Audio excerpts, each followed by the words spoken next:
Good day everyone and welcome to the first entry in this new series where I'm going to talk about the state of the PvP for a current patch. This is as a continuation of a video I made in the previous patch where I talked about the expectations, or lack thereof, for the year 2023. This overview for Scribes of Fate contains information and discussions about the new PvP servers for PCEU and soon for most consoles, what the combat is like now, which classes, playstyles and sets are strong in PvP, and what the impact of new changes in the game are on Cyrodiil, IC and Battlegrounds. For starters, of course, I have to mention the new servers that PCEU has gotten a few days ago. That actually drastically improved the performance. It was expected, based on what we saw on PCNA earlier as well, but still it's difficult to believe, and it's always possible that different servers react differently to this new architecture, these new servers. But it happened on PCEU as well, and now here too we have good performance. Even in the middle of prime time, if you find fights, most of the time you will be completely fine as well, there's no more lag. There is one exception, and that is when you are in the middle of prime time and you go to a really big keep fight with multiple PvP guilds, some raids, some trains, and maybe even all three factions, maybe a scroll, maybe a hammer. This kind of situation, then you will still experience some delay. But even there, it is less than what you would experience in any corner of Cyrodiil in primetime PvP before, and it's expected that it will remain like this for some time as well. I have played PvP for 2 evenings so far, after these new servers have been installed, and it's a night and day difference compared to what we had before. There are some predictions we can make on what the future brings though, and there again we can look at what happened on PCNA when they got new servers. At first day 2 had this day and night difference, and they still have it now, but there are many people that are saying that the performance on PCNA is getting a bit worse again as well, where in the middle of prime time, even outside of those specific situations where I talked about just now, you will also experience some lag, and it's expected that on PCEU we will eventually get the same thing in about half a year to a year. It's possible that this will happen sooner on EU because we often have bigger server loads, as the prime time here is very crowded and it's not as spread out as it is on PCNA, with people playing from different regions there, also from Australia and all that. But personally I am not too worried about that actually, because I remember that before these servers came to PCEU, I played on PCNA every now and then, and even when I play on PCNA primetime, the lag there is still nothing to what I experience in PCEU, and I live in the EU, so when I go to NA I also have that input lag, the base lag that has to be counted in there, and even with that it's not as bad as what we had on PCEU a couple of days ago. So although we will maybe not have that super ideal situation of right now anymore, it will still be a lot better for a long time to come. There's also some speculations that I would like to do here, and that is that fundamentally I think these new servers will go to the same evolution as the old servers that were installed in 2012 if I'm not mistaken, where at first there too you had a better performance in Cyrodiil, and then gradually over the years it decreased. People speak of things like a lighting patch that made it all worse and such, but generally speaking there was an evolution in the PvP performance getting a bit worse and worse every single patch. The time in which you could find action that was not yet laggy was getting shorter and shorter, and right now it's a lot bigger again, but just a speculation from me is that over the coming years it will start gradually decreasing again in the same evolution as what we had before. Now this is a speculation, and honestly there's not much point to this, as who knows where ESO will even be in a few years, but if it's still around, I'm thinking that the PvP servers will go through the same evolution as they went through before.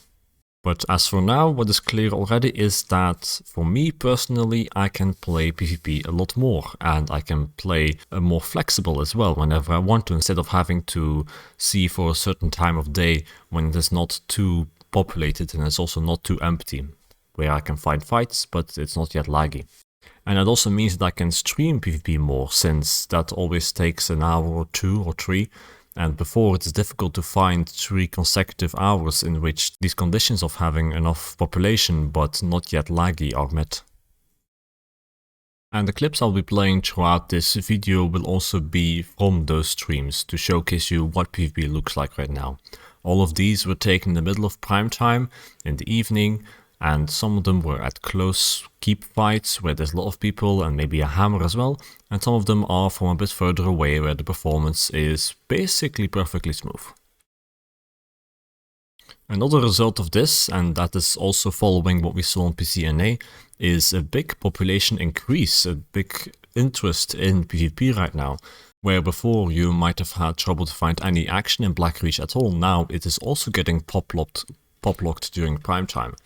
It's expected that it will not happen every evening, I think. Now it is definitely happening because everybody is very hyped about the new servers. But now on PCNA still you see that result of PvP performing better in the sense that more people go and play in there. So it's also expected that PvP will become a little bit more popular. Despite there not being any new content, the new performance can already have this effect just by itself. The main campaign that will probably be influenced by this is Blackreach, and Greyhost will probably get pop-locked earlier during the day, and there will be more queue times than there were before. Next up, I want to talk about how the combat in PvP feels for this patch. Despite the improvement in performance that I mentioned before, the same can't really be said about how combat is like in terms of fun. The big problems that we are facing this patch in PvP is how everybody is very tanky and the time to kill is very high. Sets like Mara's Balm and Ropes of the Hist are definitely contributing to this problem, and in general everybody has a lot of healing available, and even for mediocre or bad players it's often not that difficult to survive for a long time against good players. Taking a look at those defensive sets is definitely a good way to fix that, because in fact all the strongest sets in general right now for PvP are focused on survivability. And that creates a meta in which defensive sets are combined and the damage only comes from auxiliary sources like enchants and mundus, race passives and so forth. This makes it generally pretty boring to PvP sometimes, especially if you only find those people that have a good build and that have a very low amount of reflexes that is needed to swap to a back bar and start healing, and then you will not kill them anymore. That is though from the perspective of a solo player, which is what I am. Obviously when you're in a group from 2 people to a small scale you can always focus down single players and that way you can still go around. However, when you start to get into some sort of group versus group, small scale versus small scale fights, there again you find the same issue where it takes a lot of coordination and a lot of effort to take a single good player down, and generally fights in PvP last extremely long. Now I will talk a little bit about the state of the classes in PvP, and for that I will start with Sorcerer, of course, since that's what I mainly play. And specifically Magical Sorcerer, because in this patch it got a buff. Not a big buff, but it made it playable again. To the point where I can enjoy my Sorc, and I'm starting to make more content with it as well. But it's also important to note that it is still only mediocre at best. So if you're a newer player or not that good at the game, you might still struggle a lot with Sorcerer, especially against players of equal skill level that play better classes like Dragon Knights, Wardens or Nightblades. But when it comes to going in Cyrodiil and just roaming around, kiting, having the flow of defensive offense like that, Sorcerer, well, Magical Sorcerer specifically, is definitely enjoyable again for this.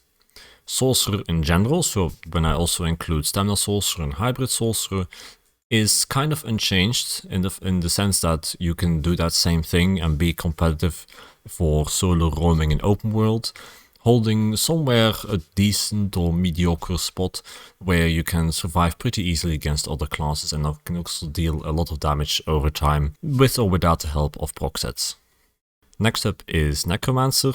Necromancers got quite a bit of a nerf both to their graveyard and to the harmony synergy that they had with that skill.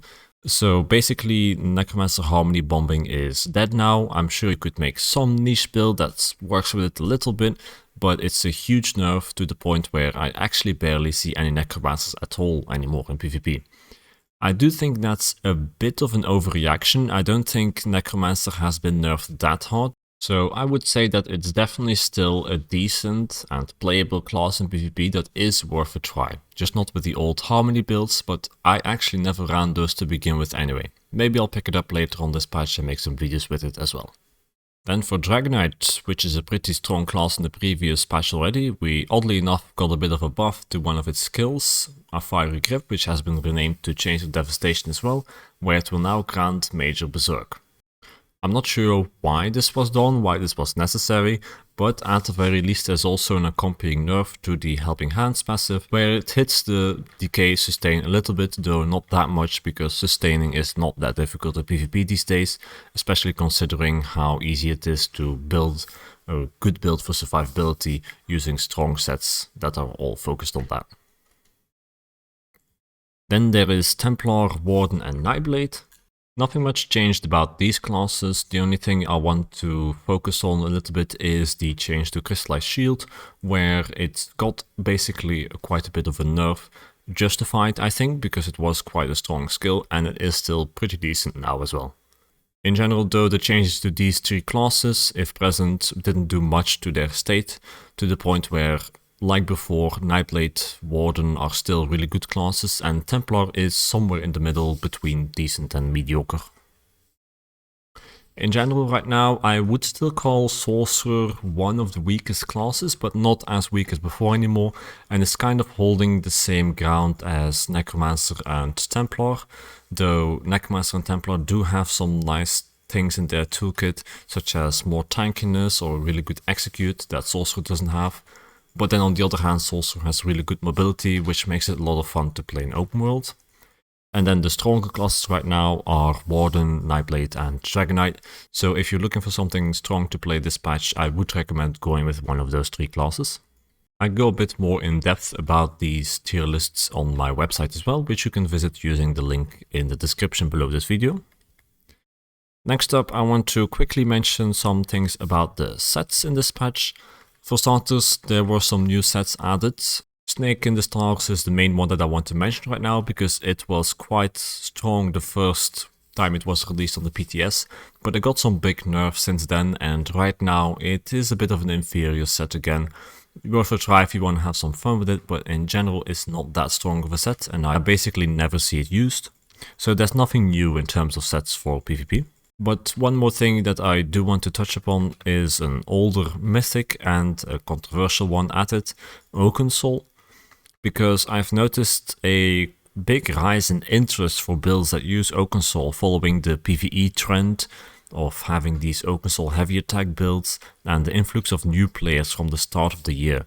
The set allows newer players and mediocre players in general to have a really easy time. It basically gives them a crutch to only use one skill bar and become more effective for it. I do want to make some more videos on it later on, maybe, about what it does to the state of PvP and whether it's healthy and what kind of builds one should run on it. But for now, I just want to mention that I'm noticing that there is an increase in the popularity of these builds in PvP as well, following the trend in PvE. It's probably going to be an even stronger rise during the chapter release in June, because then even more new players come in, and unless they change something in Oakensoul, people will still want to try and get that for both PvE and PvP to have an easier time playing and being effective. One more thing I'd actually like to mention about sets as well is just a quick little tier list about what the strongest sets are right now. And for that, I actually just have to refer to another video that I made in the previous year, where nothing much has changed actually. I'm mentioning all the strong sets right now that are all defensive, so Rash Vitality, Mara's Balm, Robes of the Hist, Rallying Cry, and so forth. And the only thing that got changed from then is a nerf to Mara's Balm. That was definitely needed, but in my opinion is not yet enough, because Mara's Balm is definitely still an S tier set that is worth considering on any build in PvP. Then one skill I want to touch upon that was added or changed in the game is the Elusive Mist and Blood Mist skills, so both morphs of Mist form, and now they give you a teleport instead of the toggle that it was before. And it's now basically a little bit like Streak, but for every class. However, it is not as good as Streak in my opinion, because it does take longer to get around. The animation is simply slower, it takes longer to travel. But that doesn't take away that it is a good skill, and it's worth a try. It's fun to use on classes that are usually less mobile and that do not want the minor force from Race Against Time. So if a class has its own mobility skill like Nightblades or Warden with Bird of Prey, you do still want to use that, but on classes that don't, and I'm mainly thinking of Dragon Knights and maybe Templars and Necromancers, it is worth looking at Elusive Mist, giving it a try. It's a bit wonky sometimes for using because it's a ground AoE cast, but if you manage to get around that, it does offer some really good mobility that works well with, for example, sets like Serpent Coil. Generally about the skill though, I'm quite happy that they didn't make it as good as Streak, because I don't think it would have been smart to give every class a mobility skill as strong as Streak, especially considering to what that would do to the state of sorcerers in the game. This skill also appears to be a bit of a test for the upcoming mobility skill that the Arcanist will have with the portal. I'm expecting that this will be the same kind of skill mechanic that they will use there, but we will know more about that when the playtesters are allowed to release videos about that as well, and when the next chapter hits the PTS. Then one of the last things to mention for PvP is the events that will be happening this patch for PvP. So we have not one but two Whitestrake Mayhem events, mid-year Mayhem events that will occur. One of these mid-year Mayhem events is going to occur somewhere in the middle of May, and the other is in late June. The reason that we have two of these is because we didn't have a mid-year Mayhem in the first half of the year, so somewhere in January or February, because ZeniMax wanted to focus on updating the servers before doing anything like a PvP event, and that just means it's been postponed quite a bit to where we have two of these now. I'm happy that they didn't outright choose to delete one of the events, because that's always a possibility as well. So it's looking like a pretty fun patch when it comes to the events at least, and I'm looking forward to when those will start. As for the future of PvP, as what we can see right now, we should not expect anything at all really for the year 2023, next to some general changes in the game, such as the addition of the Arcanist class. That is interesting for PvP, and I'm definitely looking forward to trying that out and playing it and making some videos about it for PvP as well. But when it comes to PvP specific changes, ZeniMax has announced that they don't want to do anything until they have done some server rework, some multi-threading work as they call it, and that is now still ongoing. They said at first that they would do it in the year 2022, now it is the year 2023, and it appears that they've only started now. And they've announced earlier that they will be starting in the chapter, so in Q2 of this year, with phasing in these changes, and that they will keep everyone updated in the patch notes going forward. So hopefully with the new PTS patch notes that we will get in a few months, we can then see what is actually going on concerning that server update. That's it for this video though. If you're interested in more PvP content, do check out my channel or my website, eso-pvp-builds.com, and I hope you'll have a good one. See ya!